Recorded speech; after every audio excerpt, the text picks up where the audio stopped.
You already know what time it is. It's your boy DJ Richie Skye back with some tea, interviews, recaps, and more. And be sure to check the links in the description of this video for trips, for books, one-on-one sessions, and more. Now let's get into the tea.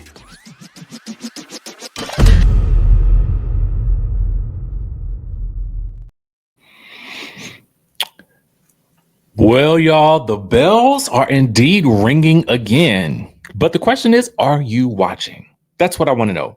In the chat, let us know, are you watching the new season of Bell Collective? Y'all know I am. I have been a fan of Bell Collectives from the very beginning. And so I just feel like I got to see it through, right? Or at least for as long as I'm recapping shows, I want to see it through. And I love to support these ladies. Haven't met them in real life. It's just interesting because for me, I have to recap the show, right? But you meet people in real life and you're like, oh my God, like I love them, right? Because I feel like sometimes what we see on the show, I'm always kind of it's interesting to kind of like then see them in real life and realize that the personality that you see on the show is not necessarily what you always get in real life. And I can say that with 100% certainty about I don't want to say a lot of reality TV stars, or maybe it's just that when they're on the show, the camera just captures more of these moments that I wouldn't really get in a one-on-one conversation. And we're going to talk about some of the people that I feel like are a little bit different in real life than they are on the show, but maybe again, it's just an extension of their personality, right? Because honestly, even me, right? You meet me in real life and you'll probably realize I'm an introvert, right? I am a lot more reserved in person, but then you really, if you really get to know me on a much deeper level, then obviously this side of me comes out. And it's easy for this side of me to come out on like when I'm doing this because I'm by myself. It's me and the camera, right? And then I know I'm talking to you. So I feel like I'm talking to like one of my homies, you know what I'm saying? My fam, you know what I'm saying? So I don't know, I can't really explain it. Nonetheless, Bell Collective is back, but I want to talk about K Michelle first, right? So for me, again, we pretty much know K Michelle is a lock, right? Even though there's been no official announcement from Bravo, right? There's been no official statements from the Real Housewives about, Real Housewives of Atlanta casting as of yet, right? We know that Pinky Cole is in the mix. And so what we don't know is who's going to shake out to be a full-time cast member. We do know that, I mean, if K Michelle is on the scene, somebody else ain't going to be on. It is not going to make that full-time spot unless they're going to be doing 7 to 8 peach holders, maybe. And we know that they did that one time with Potomac. So anything is possible. And they've done it with Beverly Hills as well. And Real Housewives of New York was literally, I think, the first to do 8 full-time housewives. So for me, again, this is just further confirmation that K Michelle is in the building, which we already knew. The post here from The Uncut reads, K Michelle rents $1.5 million home to live in while filming Real Housewives of Atlanta. Yes. When I was thinking about it, though, just kind of understanding the real estate market, and I'm thinking about like 1.5 million gets you a lot in Atlanta. Okay. Because I don't know that 1.5 million might get you that here in the Maryland, DC area, but I don't know, because this is looking like a whole lot of house on the inside, right? Listen, also too, you can this is some really good rates to post with The Uncut. So if you got a business out there and you want to promote your business, y'all might want to think about promoting with The Uncut because this is a good price. Anyway, let's look at the house. Again, spacious, perfect for filming. A lot of white and black. I'm gonna tell y'all this though, when camera crews come, it'd be some damage.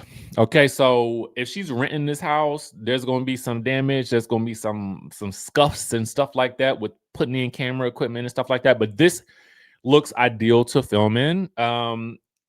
I myself do not enjoy an all white house or a mostly white house, but I do like the black accents here. Um, I'm interested. I'm interested. I mean, listen, if the woman and I'm assuming her husband are going to be there, um, you know, I want to see him. Is he going to be on the show? I want to see this man. And granted, they've already done TV together. They did We TV. um, was it Marriage Boot Camp back in the day? Right? I believe it was Let me look at my notes. Let me look at my notes. Yeah, it was Marriage Boot Camp on We TV. Yep. Yep. So I want to see if he's going to be on the show as well. I hope so, because I just feel like it kind of it always informs so much more about the person, because sometimes you can see a softer side of a person or maybe even a harsher side of a person when we see their spouse. So will we see the good doctor on the show?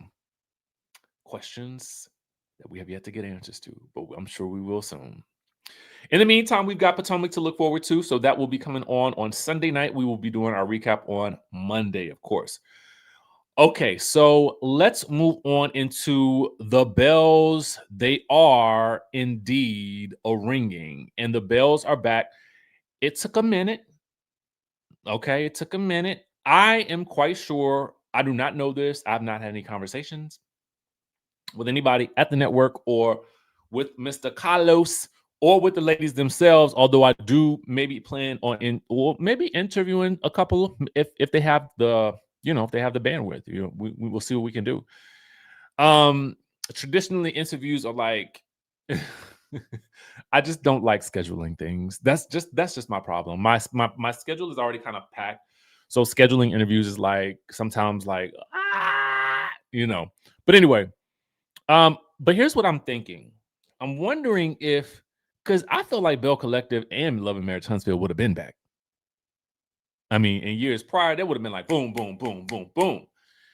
But I wonder if they wanted to take some time to really figure out how to cast correctly and reconfigure the bells after the departures of Akeisha, Holly Cologne, and Saguchi, Sophia, and JJ and them. Okay. I wonder, I wonder. And I would imagine that you've got to then figure out, okay, you probably want to allow the public some time to kind of get beyond that point, because Akeisha's departure was quite the shocker. Okay. In case you guys don't recall how that happened. And then so Gucci's was a lot as well. There was a lot going on with those. So it does feel like the season premiere felt like a bit of a refresh. I only bring up those two because they're not. A piece of Akeisha was shown in a clip a little bit, but not much. It was just a flashback of the reunion that was focused mostly on Latrice and Marie. And what I love about this episode, and I wanted to kind of go backwards because I felt like we have to go backwards in order to understand where we are today with this group, is that, and of course, like I said, y'all know we goes on a deep dive here on this channel. If you are somebody that doesn't like, deep diving conversation, I don't know where you're on YouTube, but I don't do hit it and quit it anything. I am a person who will ramble. I will go off on a tangent. Those who are in the know, and if you love it, you like it, and if you don't, you don't, and I don't really care. We do what we do, and we have a good time doing it. And if you're not here for a good time, keep your low vibrational play energy elsewhere. Okay. You don't even got to comment. You ain't got to announce your exit. Actually, just depart the airport and take your baggage with you. All right. Having said that, this episode is season 6, episode 1. It's titled Harpo Who This Woman. It says chaos erupts at Marie's birthday party when the two men she's dating both show up. Selena is fed up with Mike's inability to communicate, and Latrice hears rumors about Glenn. I would say that for me, the show did feel like it made a conscious attempt to refresh. And the ladies even acknowledged it themselves how much turmoil existed in the group in prior seasons. And so the very first scene is literally Marie and Latrice getting together like they are like good old girlfriend besties. Yes. And for me, I'm cool with it because at the end of the day, what I don't want to see is another season of Latrice, and Maury going ham on each other because of whatever reason. I don't even recall why. I just don't want to see it on my screen no more. I don't want to see it. It's been too much. It's been too much. And if they do go back to it, let it be in season 10, okay? Because right now I'm tired, okay? So it does feel refreshing. They acknowledge their past, they acknowledge where they're trying to go, and they catch and what each scene does is I'm gonna tell you, this is very much different in terms of the pacing from like A Love and Marriage Huntsville, which I liked. Every scene, the people get right down to business. Like, I mean, it happens so fast in every scene that I almost feel like, whoa, did we even catch up with the person? Right. As soon as Marie walks into Latrice's establishment, it is like, girl, my social life and my life is a wreck. I'm dating two men. And it's like, okay, I don't even know what you've been up to yet, but you're telling her your business, and it could be the edit, right? The edit could just be like, chop, chop, chop. We live in a TikTok generation and people got a short attention span. So let's get down to biz naive. Okay. And you can either love that or loathe that. I mean, it's a little critique. It's just something I noticed. But I'm a TV lover. I'm a TV watcher, and so I've got to commentate on it. And you may have noticed it too. I don't really know. And you may appreciate it. Let me know in the chat. Did you appreciate it? Um, okay, so they catch up, and Latrice is doing all the things with taste and with the hair, with goddess links. This is the question I'm gonna have to ask Latrice, and I get it. Ladies, leave your man at home. You do like to switch up the hair and stuff like that.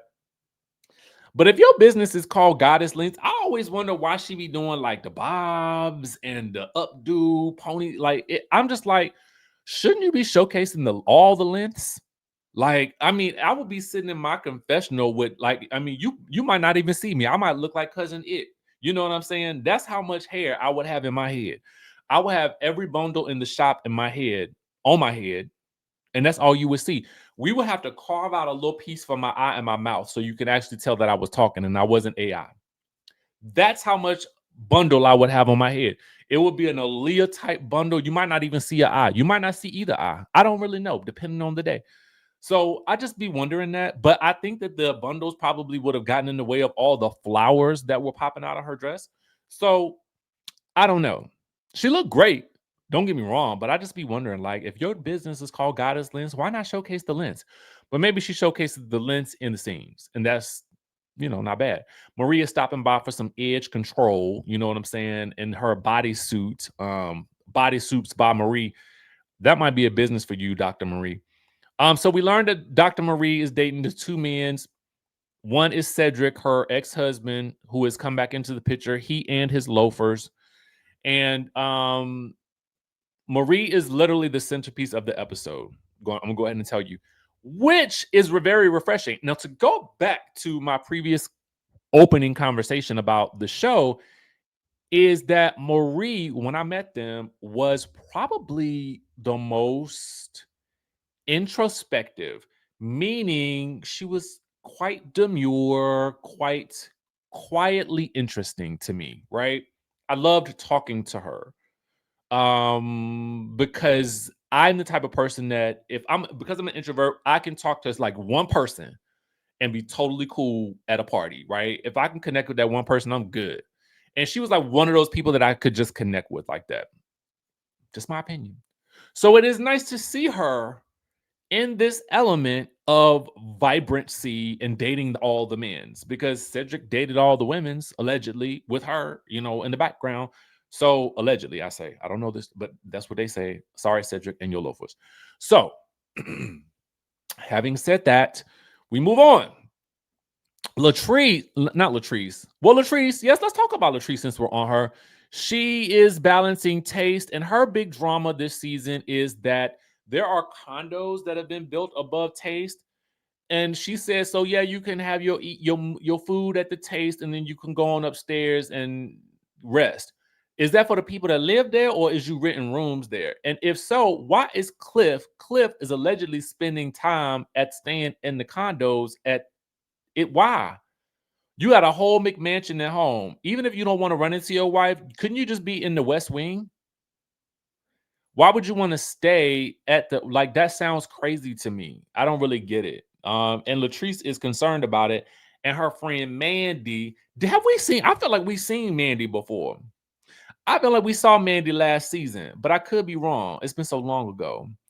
But Amanda girl is back, and she's got some secrets, which we'll get into just a little later. Guess who else is back? Lateashia Pearson, the center bell, is back in business. And interestingly enough, I do feel like there's a three-person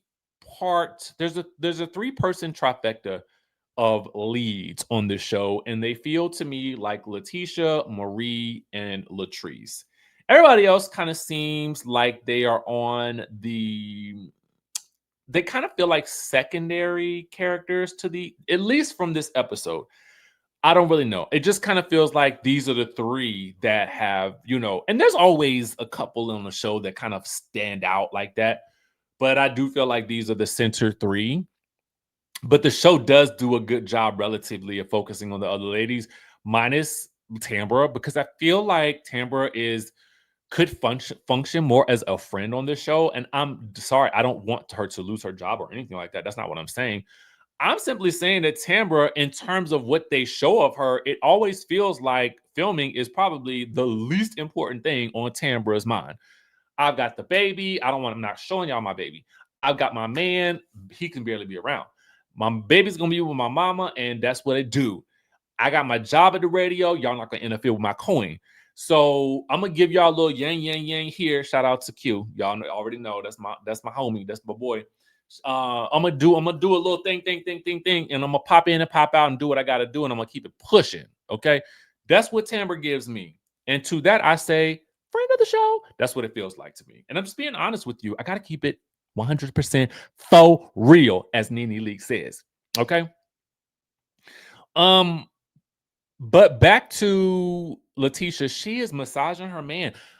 She is in her soft girl era. Oh, the feminine energy is just coursing and percolating through her bloodstream, and she feels soft, romantical, and just luscious and smooth and supple. Is you wearing Canvas Beauty, girl? Anyway, was it Kansas? Is it Canvas? Y'all know I like that body glaze. Anyway, girl, was you using the body glaze on Glenn as you was massaging him? And why, Lord have mercy, I'm about to be so sorry, Glenn. I'm sorry to this man. Listen, y'all know I dye my beard. It ain't no, I'm not even gonna, when I get something done, sometimes I'm gonna let y'all know. Sometimes not. I don't know. Y'all just have to look and see. But you see this, y'all see this, y'all see these grays right here? Yes, indeed. Well, we need to do some Just for Men, some Jet Black Just for Men. If you are listening to an audio version, you will see there are tons of grays growing all up and through here. Now, you cannot see them here as much, but you definitely see them here where the hair is cut a little closer to the skin. I'm going somewhere with this. Because Glenn, baby, I don't know if he used all the Beijing or what they did to him in the shop. But I just want to say, can you take some off? because I was worried about him leaving some stains on the massage pillow. Like, I just didn't know if that was about to happen.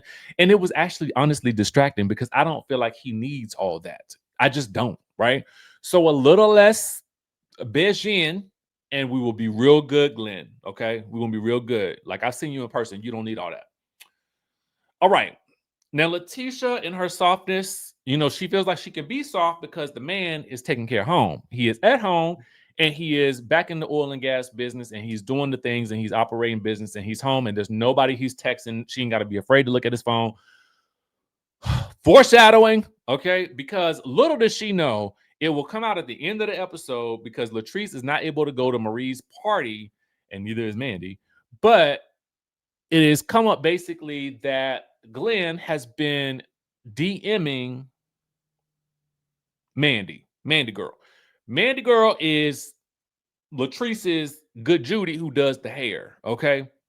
Now, Mandy Girl tells Latrice and Tambra, who showed up for the scene, when she had a little stop, when she was on her way to work, she had a little time to spare to stop by the scene and say, "Hey girls, I'm checking into, I'm clocking into this job, but I got to clock. We got 30 minutes. Let's film this scene. Chop, chop, chop." And so she stops in, and Mandy Girl is like, "Yeah, Glenn is. I mean, side note, Mandy is recently divorced. Okay, she was dating a woman. Sorry, married to a woman, and then the woman wanted to be out in the streets, according to Mandy. Let me put the alleged badge up here because I don't know this lady and I don't want her coming after me. I didn't say it. Mandy Girl said it, and there we have it. Anyway, so I don't even know if they showed her face. Okay, so Mandy is on the market for dating, and so as Glenn pops up in her box, she kind of like entertaining it. Now, here's my thing. Should Glenn be DMing Mandy Girl who is associated with the cat? I mean, here's the thing. Come on, bro. I don't know when these text messages occurred. So I don't know if they occurred during the period of time where he was, texting the other women. So I gotta give that disclaimer because I'm thinking all the way through this whole situation, right? Trying to give as much credit as possible. I don't know when it was, how recent it was, or if it was years ago or today. I can't recall if we got into that much. What I can say is, Latrice acknowledges that she's caught in the middle of this situation, and she puts a lot of the blame on Glenn. But I would also, the way Mandy introduces the story is as though she could snatch the man if she wanted to. And so it makes me look at Mandy Girl in a sort of way too, because he is dating or married to your best friend's colleague and friend.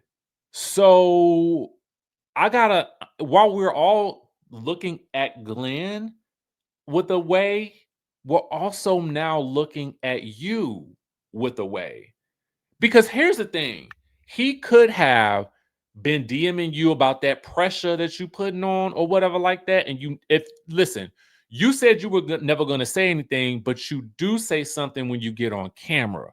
That's my issue also too, because if you had never had any intentions on blowing up this spot, then it probably should have just stayed that way. If nothing, especially if nothing ever came of it. But because you're now telling us, well, you never had any intentions on saying anything, but you're doing it now that the camera's there, it also makes people look at you in a certain type of way, right?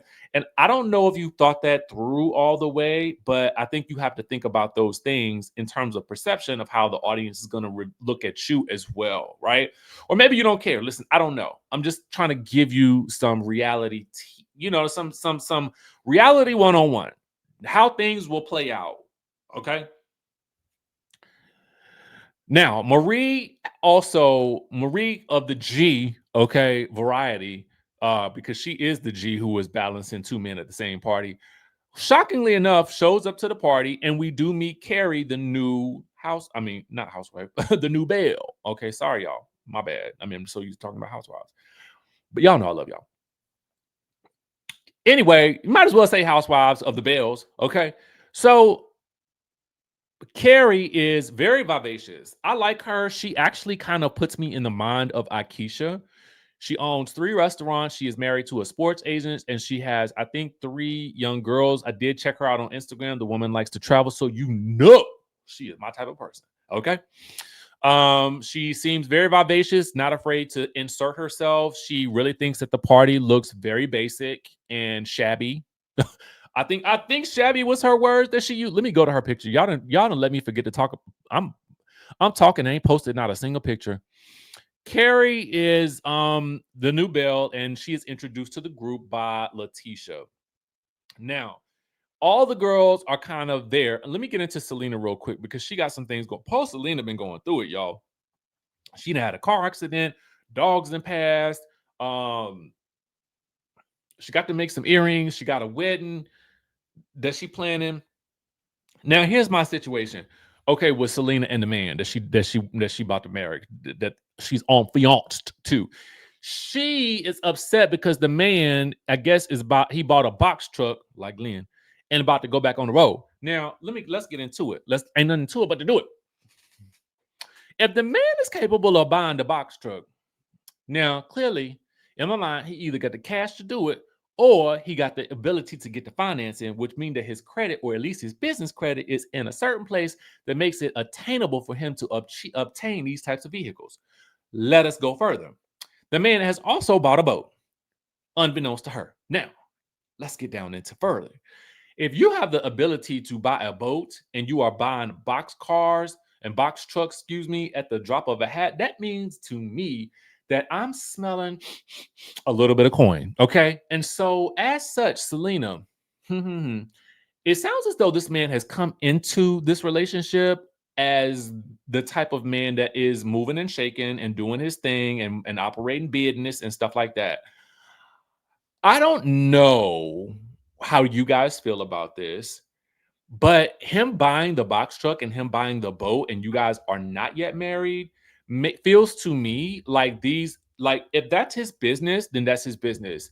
For me, what you do in your business is your business. And if you got the coin to buy a boat, baby, I will be your captain. Okay. I will be your first stew. I will be cooking the stew. What you need me to do, I will be on the boat sipping champagne. Period. The end. The only thing that I think that probably would have deserved a real conversation, because she has a problem with him not communicating these things, is maybe him going back out on the road and his schedule. Because that to me is the bottom line, the time spent and what will that look like? How will this change? These are the things that I would like to know. But you buying a boat? Yeah, baby. Tell me about it when you got the boat. All right. You ain't got to tell me that you've been thinking about it yet. You know what I'm saying? Now, granted, when y'all get married, those types of things might need to be discussed, because then, in my eyes, the finances and stuff like that are being tied together, and it could come out of your financial pockets as well. But it sounds to me like he got the financial ability to do those types of things. And so, if you got the coin, they make it in your size, go ahead and buy it. If the boat fits, ride it. But I could be wrong. That could just be me. I could be a very relaxed person, and I really don't care what you do with your money. Okay, as long as you don't go bankrupt. And if you do, that'll be fine too, because it's a certain type of people that go bankrupt all the time, and they fine and they get richer from it. Peep that. Now check that. Okay, so yeah, that's what's going on with her. Now back to Marie. She is dating a man from Switzerland, Sweden, Germany. He's a white guy. He does not necessarily look like the type of man that Marie would date, but maybe Dr. Marie dates a whole different, type of person. But I would relatively assume that this man is wealthy. But what we also learn is that he is still married. And so that leads Carrie to say, girl, no, what are you doing at this shabby party of yours? Her words, not mine. And so Maria's like, Harpo, who is this woman? I don't even know you like that. And you coming for my things that I have going on with all of these men? Get out of here, girl. Anyway, the man sounds like he's separated. He's got some kids with his wife. Sorry, I did exactly what he did. He said wife, and then he was like ex-wife. I don't know what he is, whatever the case may be. Marie, trying to be polite, not trying to out the man and his marital things, is like, yeah, I don't really want to talk about it. Basically, I don't know what to do. I got so much drama. Both of my mans is here, and they're looking for me, and I just want to drink. So that's where we are with this new episode of Bell Collective. I have to say that I enjoyed it. I'm gonna give it a solid 8.8.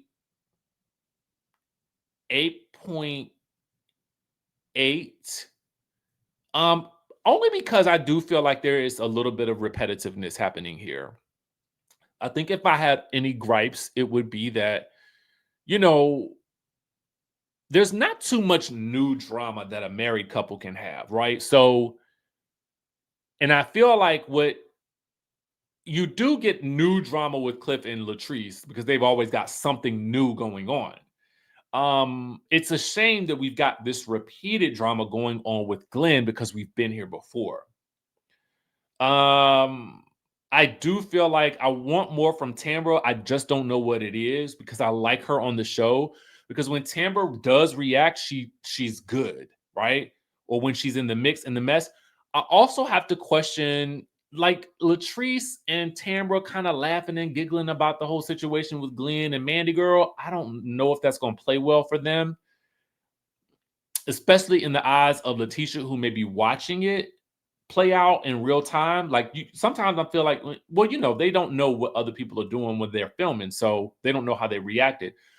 But maybe Latrice recovered from it by talking about how good of a woman Lateashia is and how Glenn shouldn't be doing this. But I think the following episodes will kind of tell us more about what to expect from this big reveal and how it will play out on the show.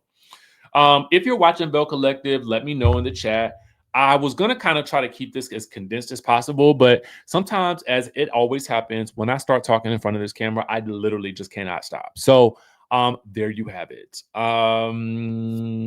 But yeah, so that's Bell Collective Season 6, Episode 1, Harpo Who This Woman. Let me know what you think in the comment section down below. And of course, I will catch you in the next video.